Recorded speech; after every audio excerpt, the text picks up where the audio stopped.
ఈ రోజు జమ్మూ కాశ్మీర్లో భారత భద్రతా దళాలు అదేవిధంగా జమ్మూ కాశ్మీర్ పోలీసులు సిఆర్పిఎఫ్ వీళ్ళందరూ కలిసి ఆపరేషన్ మహదేవ్ని చేపట్టడం జరిగింది. ఆపరేషన్ మహదేవ్ అంటే ఏంటి?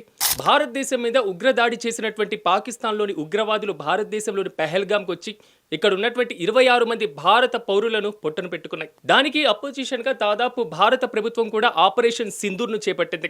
ఆపరేషన్ సింధూర్ భారతదేశం దాదాపు ఉగ్ర దాడుల్ని చేస్తూ ఉగ్రవాద స్థివరాల మీద దాడుల్ని చేస్తూ పూర్తి స్థాయిలో ఉగ్రవాద నిరోధానికి భారత ప్రభుత్వం కీలకమైనటువంటి నిర్ణయం తీసుకుంది. అందులో భాగంగానే జమ్మూ కాశ్మీర్ సమీపంలో ఉన్నటువంటి మహదేవ్ కొండలు ఏదైతే ఉన్నాయో ఆ కొండల్లో ఆపరేషన్ సింధూర్లో భాగంగా ఆపరేషన్ మహదేవ్ను ఇంప్లిమెంట్ చేస్తూ కీలకంగా ఉన్నటువంటి ఉగ్రవాదుల స్థావరాల మీద ఒక్కసారి దాడి చేసి హషీం ముసా అనేటువంటి ఉగ్రవాది సహా మరో ఇద్దరిని ఈరోజు హతమార్చడం జరిగింది. దీంతో మనం అంతమైపోలేదు.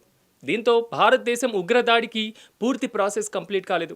ఇది ఆరంభం మాత్రమే అనేటువంటి అంశాన్ని ఆపరేషన్ మహదేవ్ ద్వారా భారత ప్రభుత్వం ప్రపంచానికి మరోసారి చూపించింది. భారతదేశంలో ఉగ్రవాదులు రావడం చాలా సర్వసాధారణంగా మారింది. మన పక్కనే ఉంది కదా బల్లెంలో పెట్టుకొని పాకిస్తాన్, దాంట్లో నుంచి చొరబడి ఎక్కడికక్కడ ఉగ్రవాదులందరూ కూడా భారతదేశం మీదకి వచ్చేస్తున్న పరిస్థితి కనబడుతుంది. దట్టు ఈ రోజు పార్లమెంట్లో ఆపరేషన్ సింధూర్ మీద చర్చ జరుగుతుంది.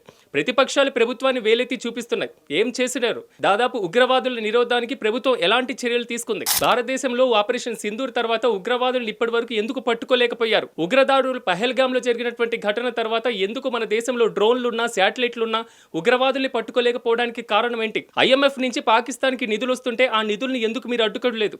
అదేవిధంగా ట్రంప్ ప్రధానంగా 26 సార్లు చెప్పడం జరిగింది భారత్ పాకిస్తాన్ మధ్య యుద్ధాన్ని నేనే ఆపాననేసి. మరి అలాంటి మాటలు మీరు ఎందుకు నిరోధించలేదు? పార్లమెంట్లో రక్షణ శాఖ మంత్రి రావాల్సినటువంటి అవసరం లేదు. ప్రధానమంత్రి పార్లమెంట్కు రావాలి, ఆపరేషన్ సింధూర్ మీద మాట్లాడాలి. ఇది అపోజిషన్ పార్టీలు చేస్తున్నటువంటి ప్రకటన. ప్రభుత్వం కూడా ముందు నుంచి చెప్తూనే ఉంది, ఉగ్రవాద స్థివిరాల మీద మేము ఆపరేషన్ సింధూర్ను కొనసాగించాం. అమెరికా ఒత్తిడో లేకపోతే ప్రపంచ దేశాల ఒత్తిడితోనూ మనం దాంట్లో వెనక్కి తగ్గలేదు. ఆపరేషన్ సింధూర్ అనేది కంటిన్యూస్గా జరుగుతూనే ఉంటుంది.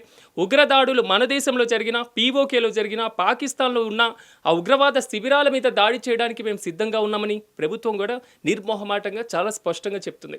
ఈరోజు పార్లమెంట్లో ప్రతిపక్షాలు దుమ్మెత్తిపోసే ముందే ఒక్కసారిగా ఉగ్రవాదుల ఎన్కౌంటర్ అనేది మాత్రం ప్రభుత్వానికి ఒక ప్లస్గా చెప్పుకోవాలి. ఇది ఒక ప్రభుత్వానికి ఒక శుభ పరిణామంగా చెప్పుకోవాలి.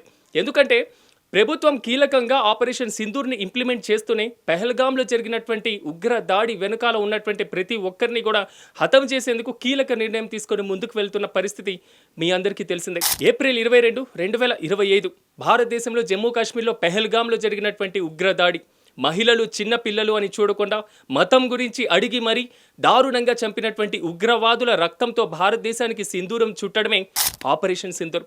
అది కాశ్మీర్లో ఉన్నటువంటి వారే కాదు, మన దక్షిణాన కన్యాకుమారి నుంచి కశ్మీర్ వరకు, అరుణాచల్ ప్రదేశ్ దగ్గర నుంచి గుజరాత్ వరకు ప్రతి ఒక్కరి భారతీయుల యొక్క రక్తం మరిగినటువంటి పరిస్థితి. అలాంటిది ఆపరేషన్ సింధూర్లో భాగంగా ఈరోజు ఆపరేషన్ మహదేవ్ను గర్వంగా పూర్తి చేసి ఉగ్రవాదులను మట్టుపెట్టింది భారత ప్రభుత్వం. ఒకసారి మనమందరం కూడా ఆలోచించాలి, భారతదేశంలో ఉగ్రదాడుల నిర్మూలనకు కేంద్ర ప్రభుత్వం తీసుకుంటున్నటువంటి చర్యలు ఇంకా ఎలాంటి చర్యలు తీసుకుంటే ఎంతవరకు ఇవి సఫలీకృతమైనటువంటి ఫలితాలు ఇస్తాయో మనం కూడా ఒకసారి ఆలోచిద్దాం.